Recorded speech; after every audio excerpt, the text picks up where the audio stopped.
One today I will give some question answers for class 8 students from the chapter that is urbanization. Start. Answer the following. Question number 1. What is migration? This answer you will write from here, the first paragraph. It is a process by which the number of people living in the cities and towns increases compared with the number of people living in rural areas. Next, what was the 74th Constitutional Amendment Act? So, the answer is in 1992 the Parliament passed the 74th Constitutional Amendment Act pertaining to urban development. As per the Act, it is mandatory for each state to ensure that all urban areas from urban local bodies that will manage their respective urban areas. These are varyingly called municipal corporation, municipality, cantonment boards, township, etc.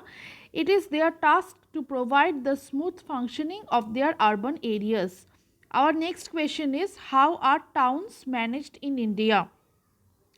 So, whatever answer that we have given in the previous question, that is what was the 74th Constitutional Amendment Act, this paragraph full you need to write, and then you can add, at last you can add that many of these bodies do not function efficiently and have financial problems resulting in poor and unhygienic conditions. That's it. So, the answer in the second question, that is what was the 74th Constitutional Amendment Act and how towns are managed in India, similar. Okay. Now, let's talk about the next question, that is, what do you mean by satellite city? So, whatever I have written here, that only you will write in the C. I have written here, satellite city is a concept in urban planning that refers essentially to smaller metropolitan areas which are located somewhat near to but are mostly independent of larger metropolitan areas as they have own center. Example, Sonipat, Gurugram are satellites of Delhi. That is a definition of satellite city. The fifth question is, what is a smart city? Answer is here. You will write, a smart city is one which integrates information and communication technology with internet solutions to efficiently manage a city's numerous assets such as transport system, traffic control, hospital, water supply, waste management, law enforcement, etc. Example, Pune.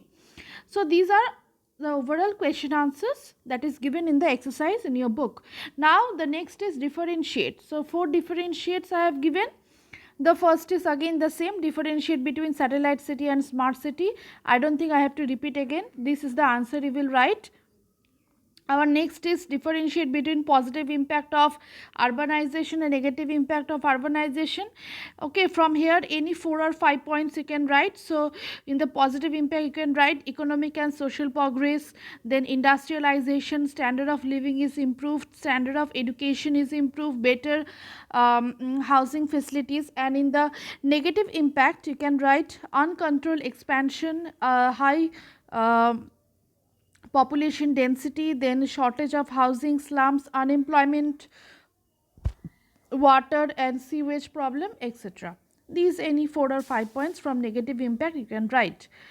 And the next is differentiate between pull factors and push factors. So, from pull factors you can write any 5 points. So, I have written here improved employment opportunities, improved quality of life, expectations of improved housing, availability of school and hospitals.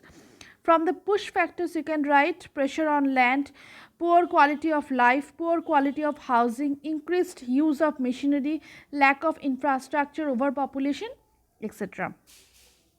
Now, our last differentiate is differentiate between metropolis and satellite city. Again, satellite city is same thing you will write, and in the metropolis you will write, a metropolis is a very large city of urban area which is a significant economic, political and cultural center for a country or region.